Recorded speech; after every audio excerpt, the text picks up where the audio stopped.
So good morning, everyone. Thank you for joining us for this webinar on navigating the latest DORA Register requirements. I'm Edgar Leclipter, the account executive of TOT IT Solutions. I'm the one organizing this webinar, and our speakers will be Alexandre Delphis, our legal and compliance, our head of legal, and compliance officer as well, and Mr. Jean-Hubert Antoine, our chief technology officer. So they are going to do a quick presentation, and then we can do a Q&A session at the end, an FAQ at the end, and answer any questions that you might have. So I'm now going to give the floor to Mr. Jean-Hubert Antoine, who will start his presentation on the latest DORA requirements regarding the register.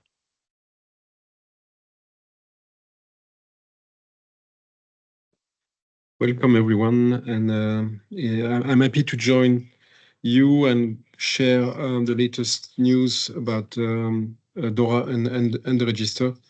So there are news. Last week there were a CSF presentation at Clusil, so they provided with important information. There have been changes in the RTS as well, so I think it's a good time to do it. Noting that, of course, 1st of April is not only an April Fool Day, but as well the first day to submit the register to the CSSF or to the European Supervisory Authority. So happy to be here with you. I hope that my presentation will proceed because my laptop is a bit in a specific state. So let me just, okay. It's a bit slow, but it seems to work. So what is the agenda for today? So I will give first news about the context. So what are the latest news, more on the conceptual aspects. And then Alexandre will take over to go into more details on specific concern, detailed concern on the register or detailed aspects. And of course, we will have the opportunity to gather your questions and try to answer them. Probably we don't have all the answers, but we can try to answer them. So really quickly, who we are for the person who doesn't know us, we are a consultancy firm specialized on compliance on DORA outsourcing register. We are as well providing security services and ICT governance services. We are multidisciplinary team, with legal experts mainly involved into outsourcing and third parties. So third-party management is really our core business, and compliance analysts and ICT and security experts like me. So I'm Jean-Hubert Antoine, security professional, specialized in compliance as well and DORA. And Alexandre will introduce himself, I guess, later. Alexandre, do you want to say a few words?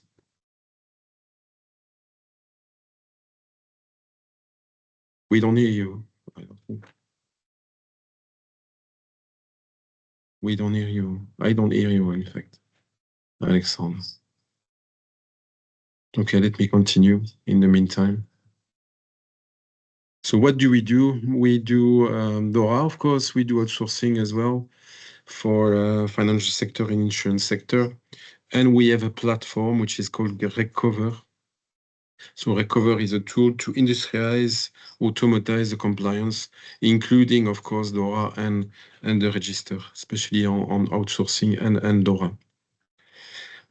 So this tool is cloud-based. It's hosted at Microsoft Azure in Europe, of course, in Ireland and in the Netherlands. And of course, we comply with the regulation.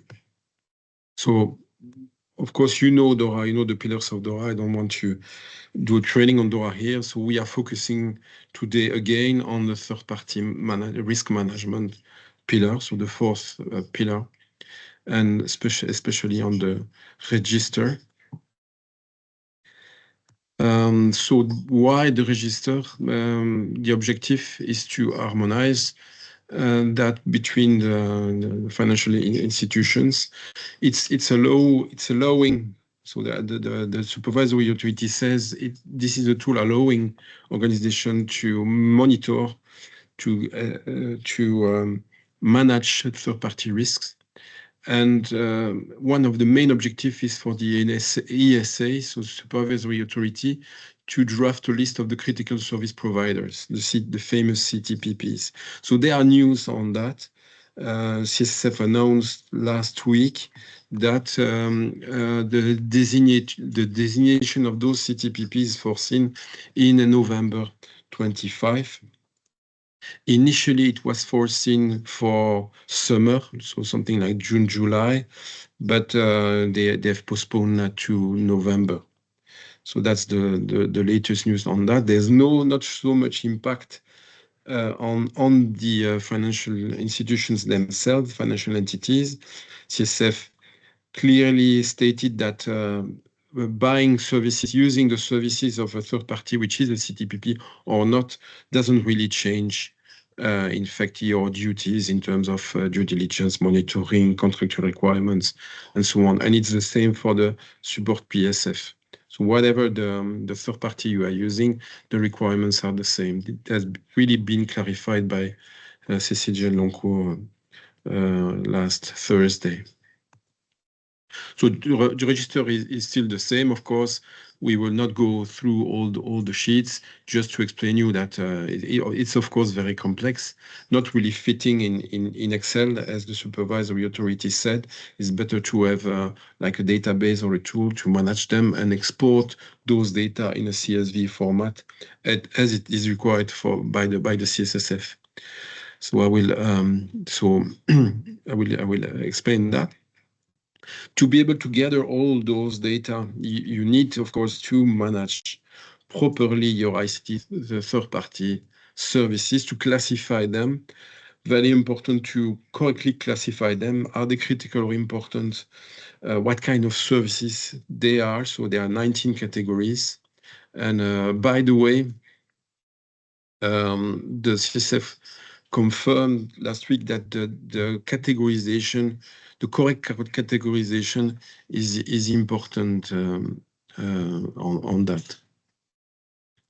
So the critical or important function assessment is important, risk assessment, not mandatory for the register, but you need to do it.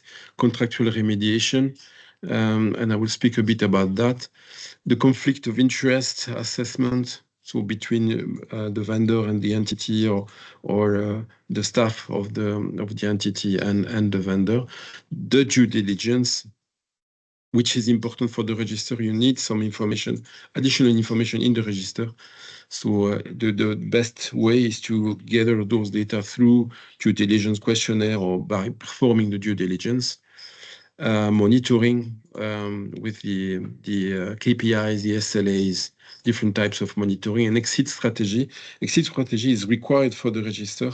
So there are some data like the alternative service provider, the impact, the easiness of the exit, and so on, are required in the register itself.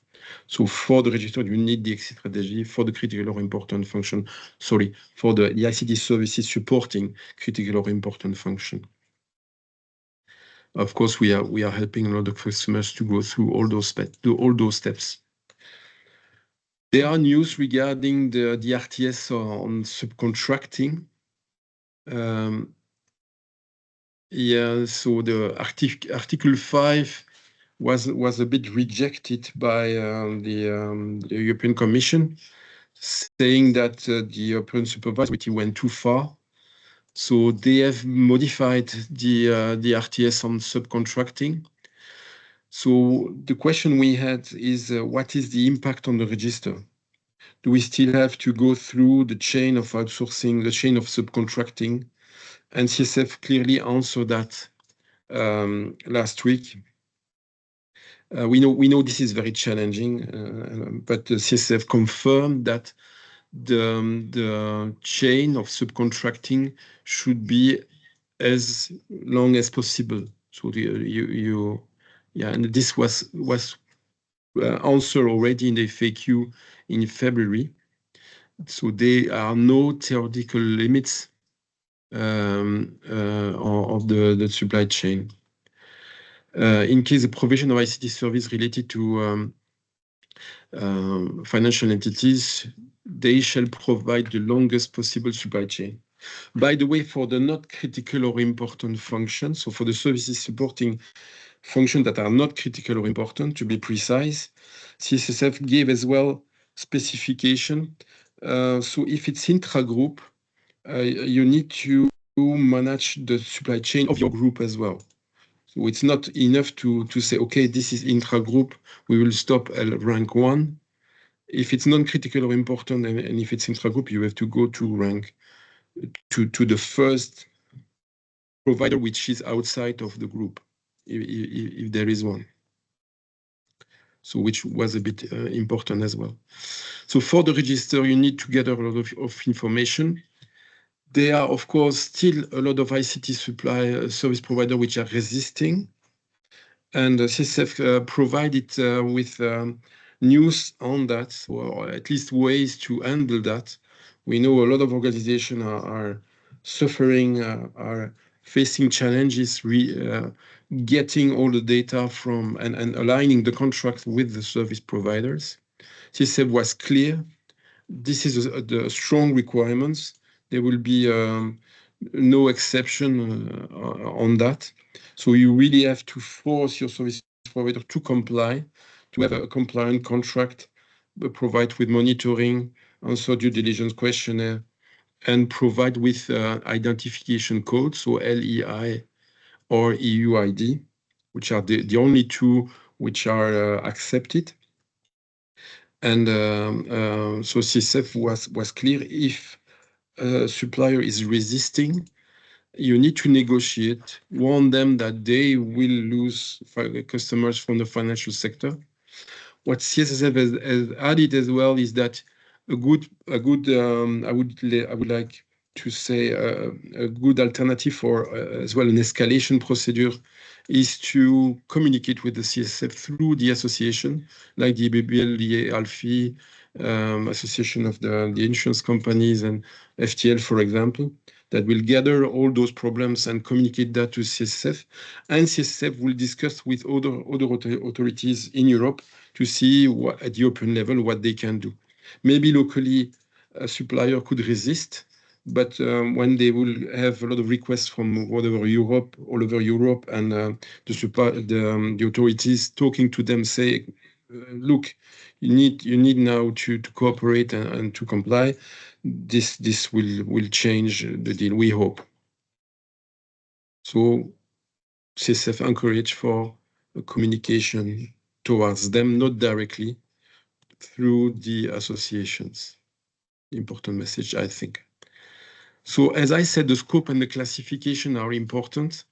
So to clarify once again on that, so you need to see if it's outsourcing or not, of course, but which category, which ICT category, is it critical or important or not? Or is this services is supporting a critical function or not? For that, you need to identify through your BIA, so your business impact assessment, what are your critical or important functions? So entities which are lacking the BIA or who don't have this information in their BIA, you should modify your BIA because your BIA is required and this information is required in the register. And for us, this is the starting point.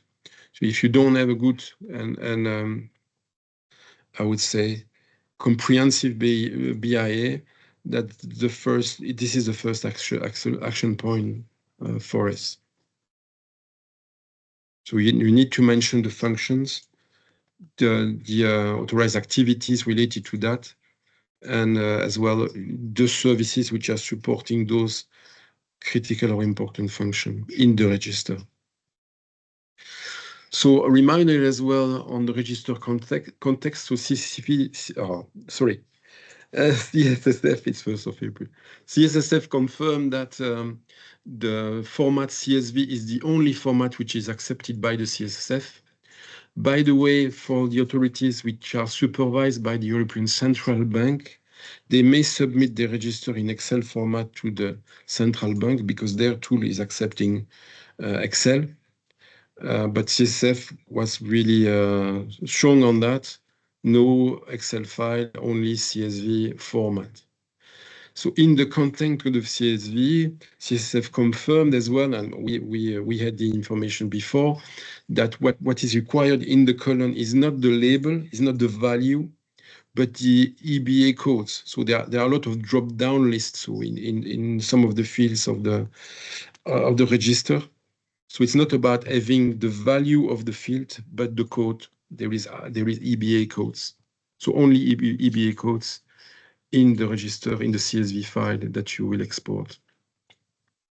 So there are key fields and mandatory fields in the register. So Alexandre will talk about that because there were some precisions on that by the authorities, by the FAQ and by the CSSF. So regarding the identifier, you know, the EUID or LEI codes. So in the first check the CSF will do, they will only check the presence of those codes, not the validity of those codes. The validity of those codes will be checked by the European Supervisory Authority in a second stage after the first validation of the CSSF. So CSF announced that the procedure via IDESC is for today. And my colleague confirmed that now we were hoping that we could do a summary this morning, but they just have released that. So there is a paper which is a submission of the Register of Information, which is available now, has been published now on CSSF. And is it on eDesk or on the website? On eDesk. Okay, it's on eDesk. They have announced as well that there will be an help desk support for the content and the format of the register provided with CSSF as of today, which is good news as well because there are so many questions on that. Yeah. So the good news, you know, the procedure is available on eDesk. I cannot summarize it, sorry. I would have liked to do it, but it's available on eDesk as of today. So to transmit that, you have to export your information into a CSV file compliant with the requirements of the ITS with the EBA codes. To send that to the CSF through eDesk with the new procedure before the 15th of April 2025. So the CSF will do a first check. So this is what they explained last week. They will not look deeply in the content. They will only check the presence of the mandatory fields and the different errors related to the structure. So a first check, and they will come back if there are errors to you, saying, okay, they will have probably an automatic scan, providing you with feedback on that, and then they will transmit that to the European supervisory authorities, and the European supervisory authorities will do a second level check at the second level. So we look at the content, for example, the validity of the LEI codes, and more in-depth checks on the content of the register itself. So, and of course, they will provide you with the feedback through the CSSF on that. So, yeah, this is what I've explained before, you know, yeah. So to do a proper negotiation, communicate with the CSSF if some suppliers are resisting. So I'm repeating a bit myself here, and they will exchange the authorities. So for the 1st of April, we have now the new procedure of eDesk and the help desk. So not only on the way to communicate and so on, but as well on the content of the register. Yeah. So now it's time for Alexandre to take over. Alexandre, the floor is yours to go through in more details in the register. What is new? Yes, first of all, can you hear me now? Yes. Oh, perfect. Good morning, everyone. I am Alexandre Delphis. As Edgar said, I am the head of legal at TOTIT Solution, but I am also involved. I've been involving in the DORA remediation for 2 years now. So I had to deal with the creation of what we call at TOTIT DORA files, namely the creation of all documentation you need to produce when a contract is classified as an ICT contract. And you have to develop your DORA file because all information collected and created from your DORA files are necessary to fill in your DORA register. So now I am used to complete this DORA register, but we learn new information regularly because the Q&A of the ESAS is regularly updated. So basically, we have to regularly update the way we complete this register. And today is the D-Day. So to ensure that we all have the same understanding on how we have to complete this register, I would like to get back on some important points and to address afterwards some recent evolutions conveyed by the European supervision authorities. Okay, so let me share my screen first.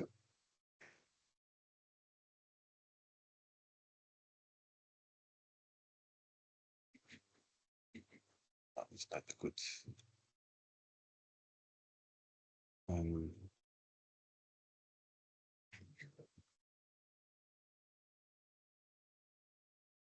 If I do this, okay.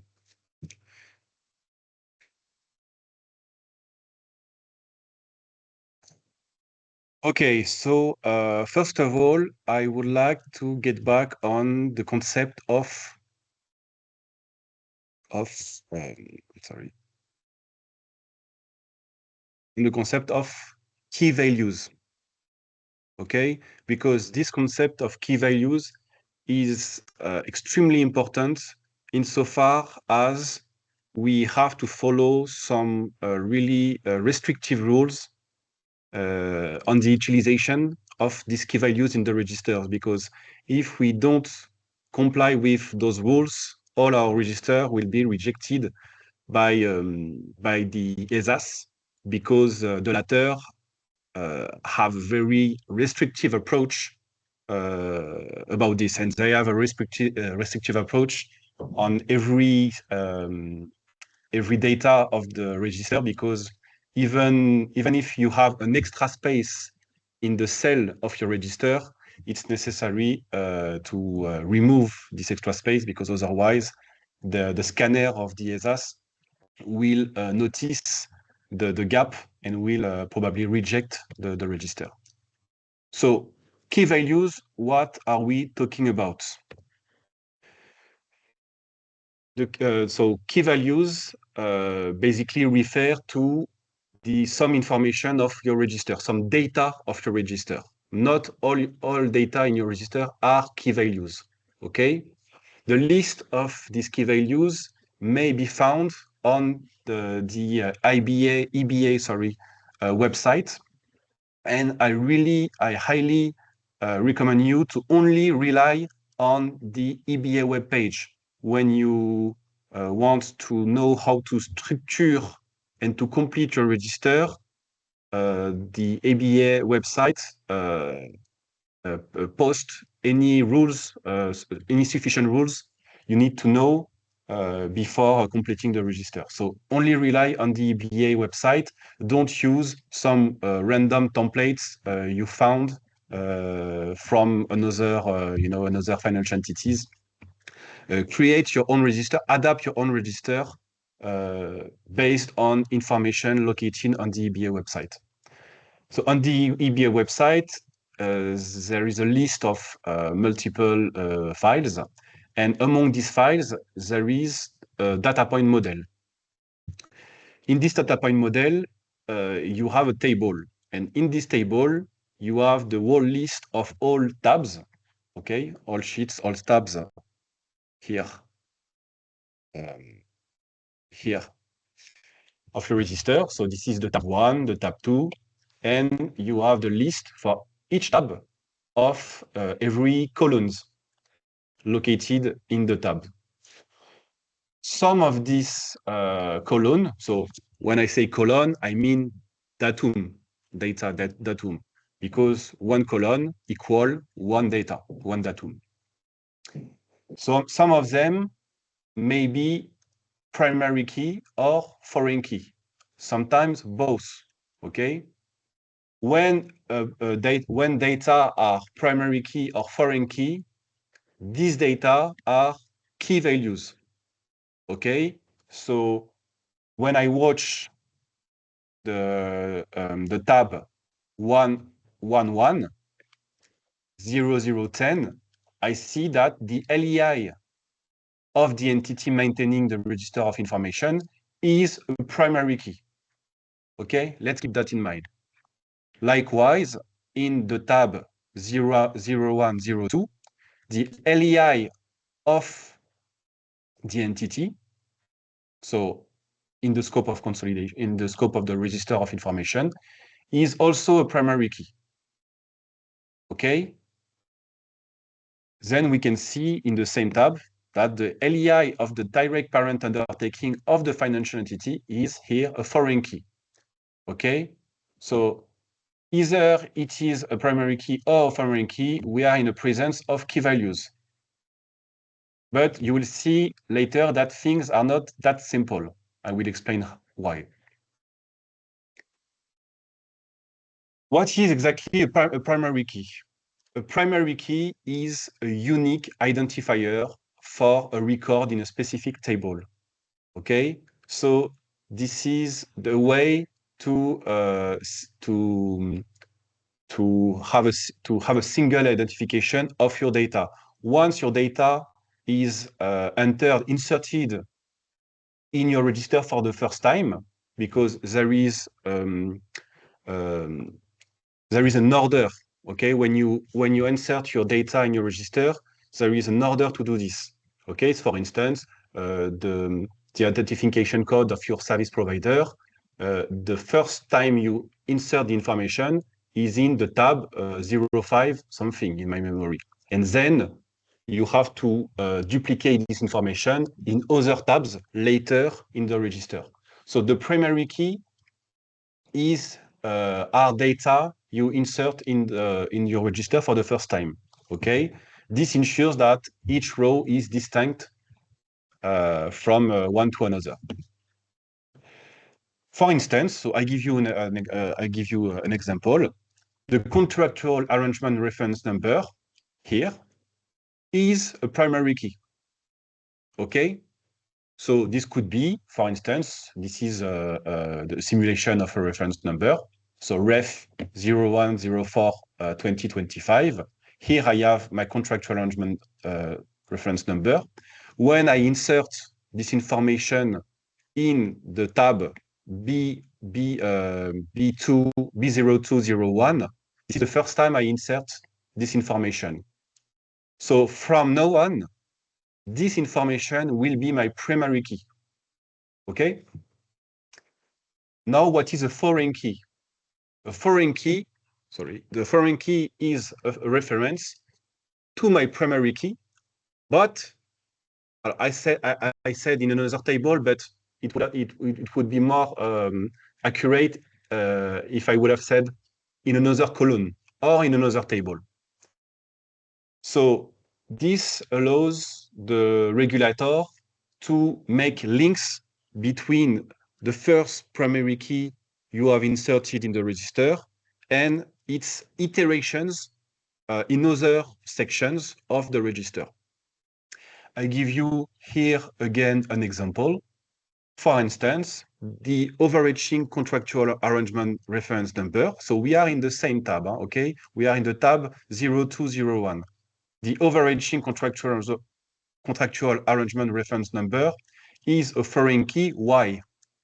Because the reference of your overarching contractual arrangement reference number is necessarily present in the column contractual arrangement reference number. This is the second time we call this data. Okay, so now you have the distinction between primary keys and foreign keys. Why I am talking about this primary keys, foreign keys, and the key values on the wall. Okay, so this is the development of my. Okay, so this is the bigger development of what I've just said. The primary key. Here the key I insert in the first time. So this is my first insertion. I was in B02, B01. So I have first inserted the contractual arrangement number. And later on, in B0202, I see that a couple of data are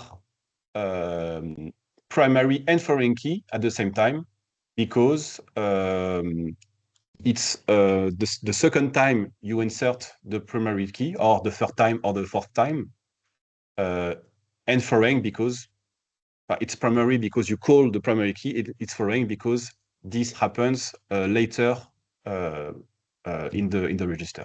You insert the information later in the register. So why I'm talking about key values? Because in principle, there is no duplication allowed of key values. The ESA says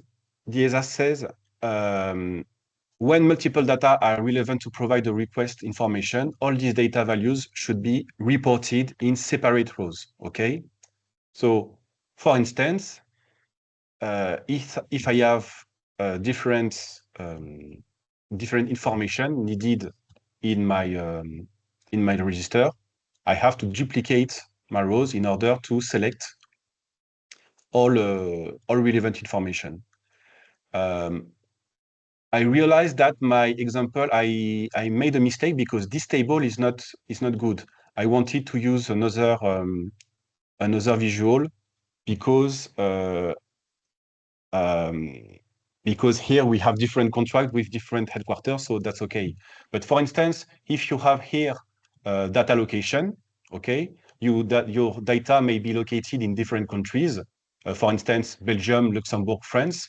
You have to duplicate the row in order to select first Luxembourg, then France, and then Belgium. Okay, this leads me to the second visual. In principle, it's in the Q&A. And by the way, this allows me to have a few words about it. We find very substantial information in the Q&A, and we don't think it is really normal, because it would have been better to have this substantial information in the ESA's instructions, official instructions. But Q&A are essential to complete your register appropriately. So in the Q&A, we see that there is no allowed duplication of key values, because such duplication would trigger a data quality error. So this complexifies the situation, because, for instance, I have here my contractual arrangement reference number. I have the country of provision of service. And for the contract reg cover, so reg cover is a Totality Solutions platform, compliance platform. So we provide our services in Luxembourg, okay? But data hosted on reg cover platform are located both in Netherlands and Ireland, okay? So I have just duplicated my row, okay? Because by duplicating my row, this allows me to select two locations. But Q&A say we must avoid duplication of key values. So it would be, in principle, necessary to leave my cells blank. okay, because I cannot duplicate my key value. But we realized also recently another information, okay? So things are not that simple, unfortunately. So I say apparently because it's well, it seems to be very clear, but I say apparently because we are regularly surprised by technical documentation of the ESAS. So I say apparently, but it seems to be the case. Okay, apparently, a key value is both the value, okay, in a cell of your register, but it's also the combination of all key value columns when there is more than one key value. This is why this information complexifies a lot the way we understand the register, the register completion.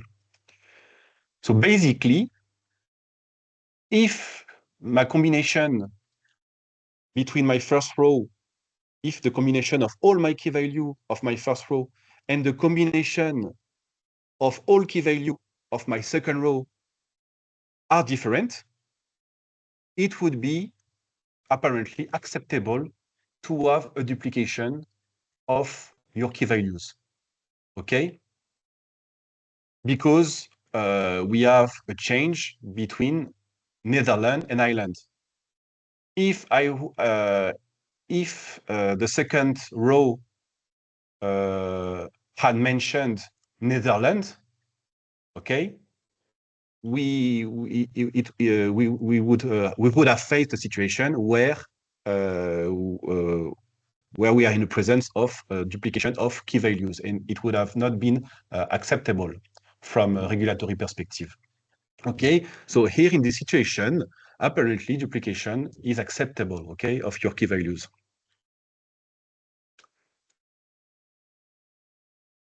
No blank in your key value. What does that mean?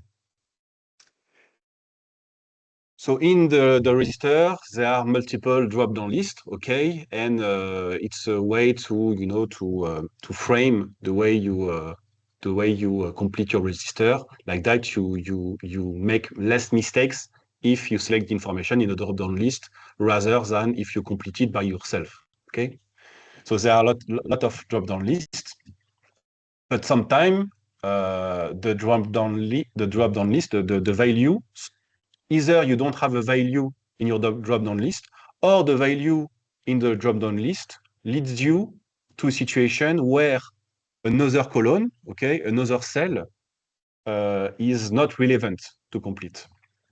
So when you face this situation, for instance, here I am in the situation of where for some contracts there is no data storage, okay, I must not leave my key value. When it's yellow, when it's highlighted in yellow, it's a key value. I must not leave my key value blank. Okay, I must write instead not applicable. Okay, this rule. So this rule,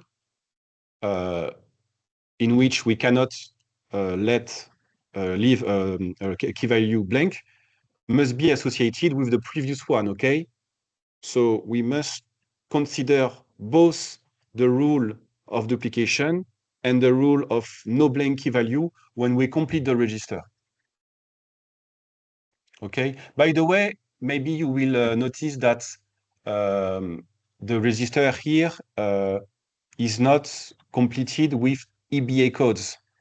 It was done on purpose because the register at .it is programmed, okay?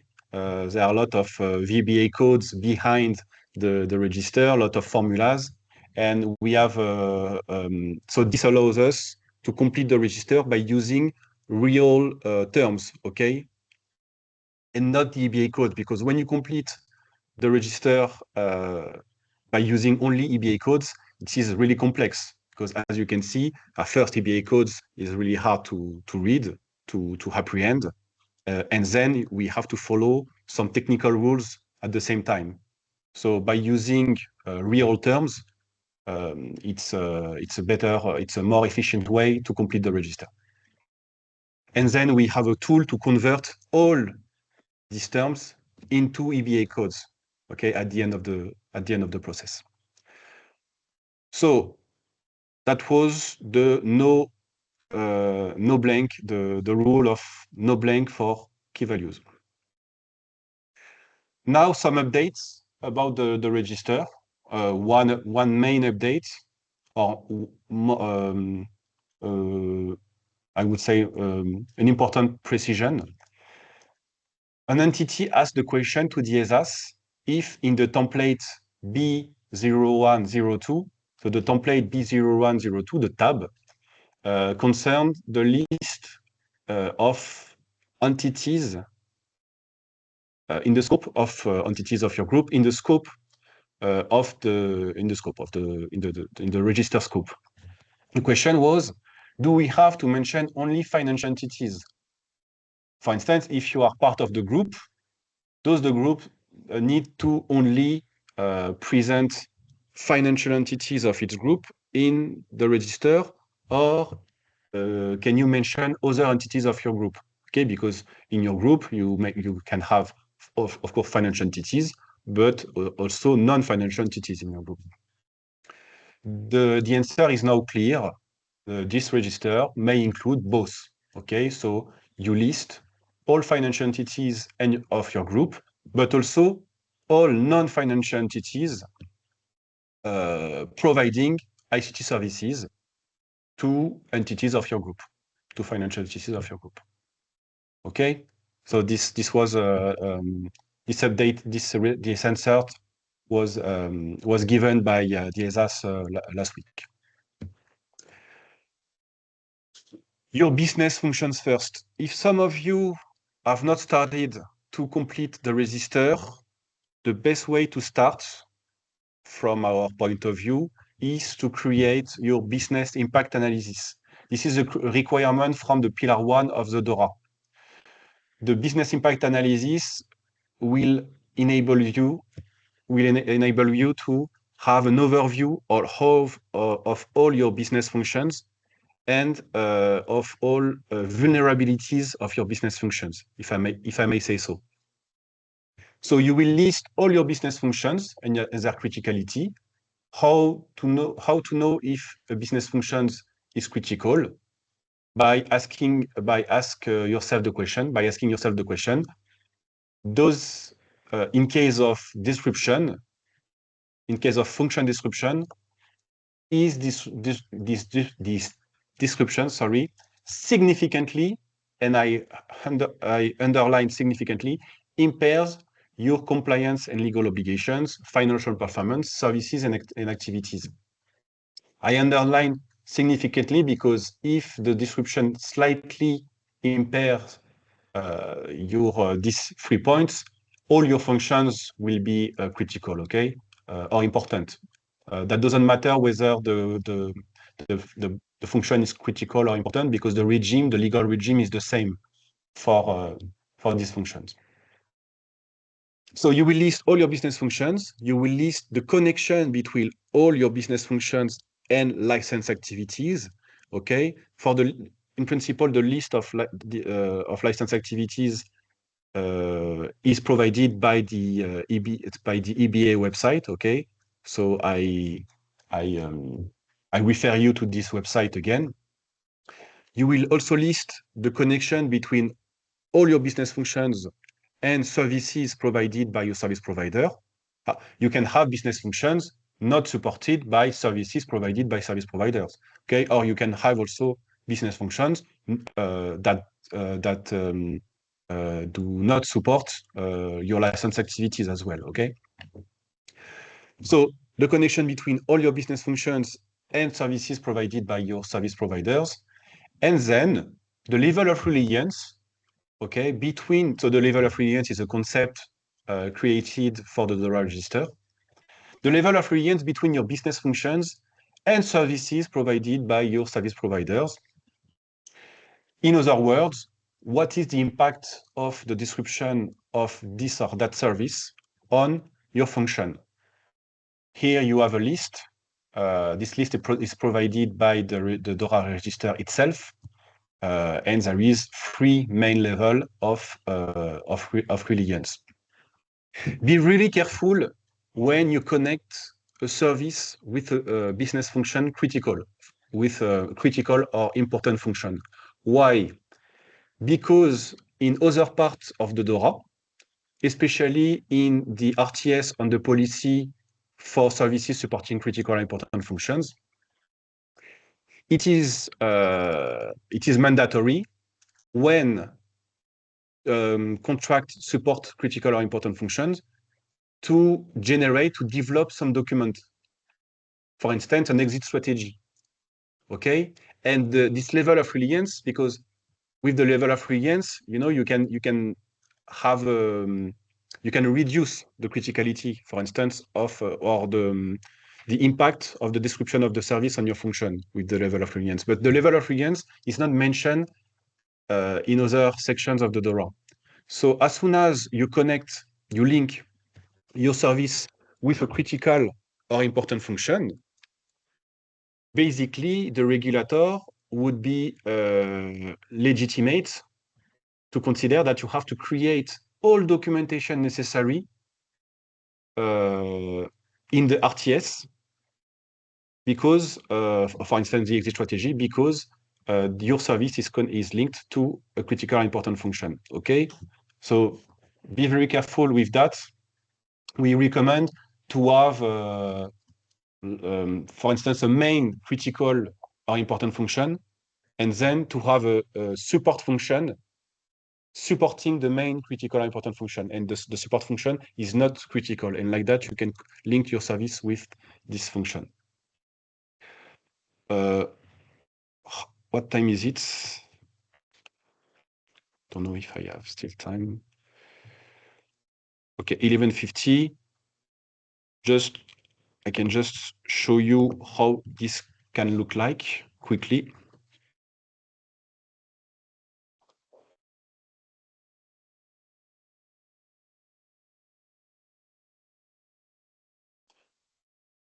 So I am going to show you an example of a business impact analysis or assessment.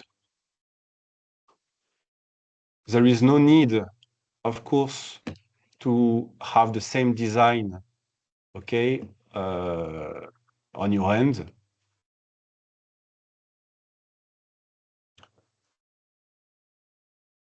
So as I have just said, when you want to start to complete your register, start by by the creation of your business impact analysis.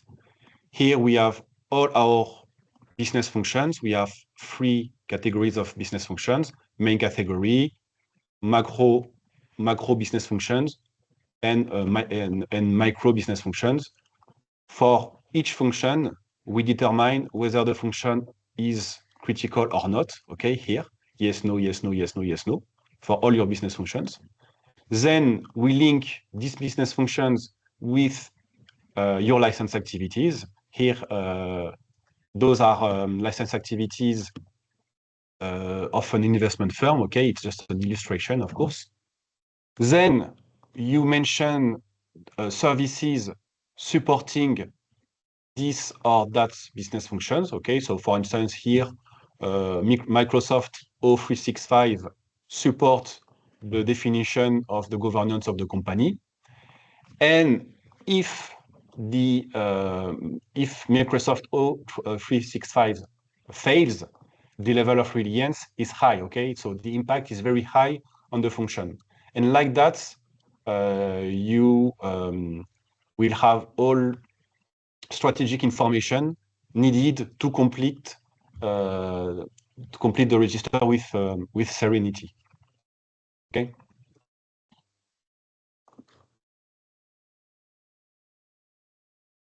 So quickly, I get back to my slides, but this leads me to the end of my my presentation.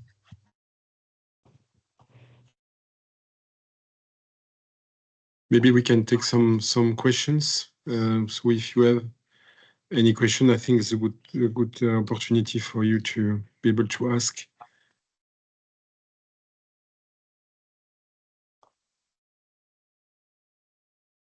To ask questions, you can either raise your hand or ask in the conversation. Ask the question in the conversation, and we will try our best to answer them. I don't know if anyone has any questions regarding the DORA register and its requirements.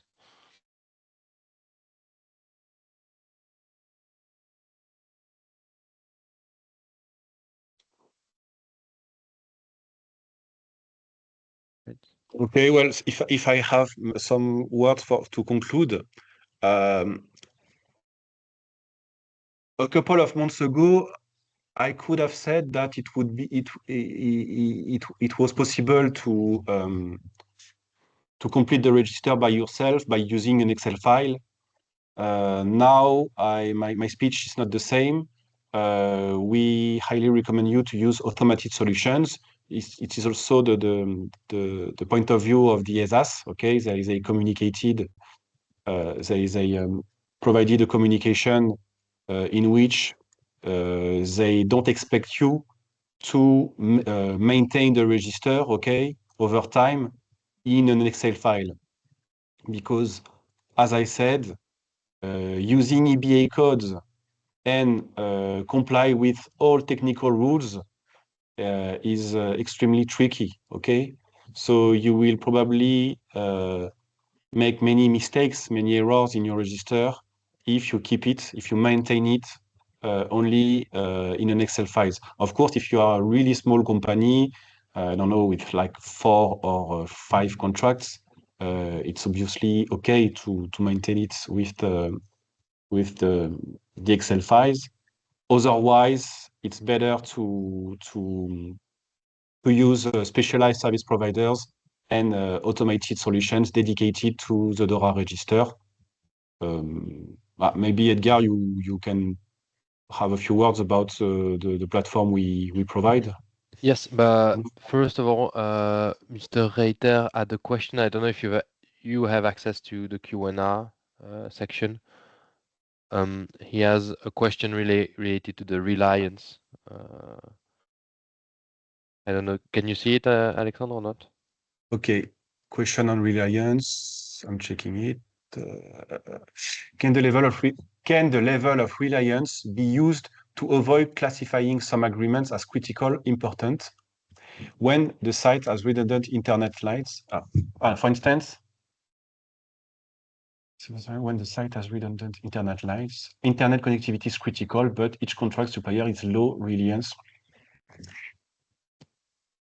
I wish I could say yes.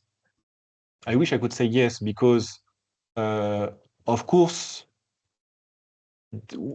if a service is linked to a critical important function, but the level of reliance is low, of course we can estimate that the service is not critical. The function is critical, but the service is not critical. The thing is, and I think this is a big mistake from the regulator, in the RTS on the policy for services supporting critical or important functions, there is no mention of the concept of level of reliance. They said as soon as your service support a critical or important function, you have to make a standard risk assessment, you have to create your exit strategy, to have a standard due diligence, and so on. So I hope in the future they will provide clarification about this, because yes, of course, from our perspective, if the level of reliance is low or medium, or but low in most cases, in most cases, yes, in principle, we could have we could have services not classified as critical or important. Yes. I hope this answers your question, Mr. Reiter.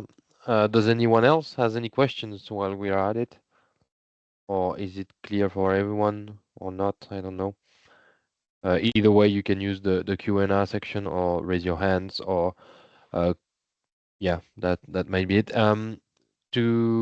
Just for your information, this webinar will be is recorded and will be shared on our YouTube page. So if you want to review what we've talked about, you will have access to it by searching .it on YouTube if needed.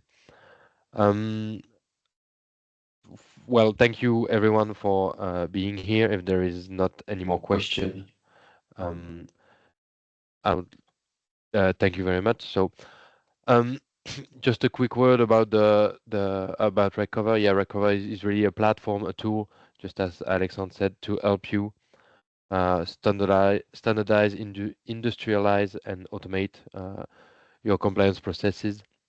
Its main feature would be the automatic generation of the reports that you have to do to the CSSF, such as the DORA Register, for instance, in the right format with the right EBA codes. And to complete it, you only need to answer a few questionnaires, which is a workflow with questionnaires to make sure you don't miss any information needed for the register. Well, thank you, Alexandre and Jean-Hubert, for the insightful presentation. If there are not any more questions, I thank you all for the time you took for this webinar, and I hope to see you in our next webinars that will be held regularly now. So thank you very much for your time. Thank you very much. Have a nice day.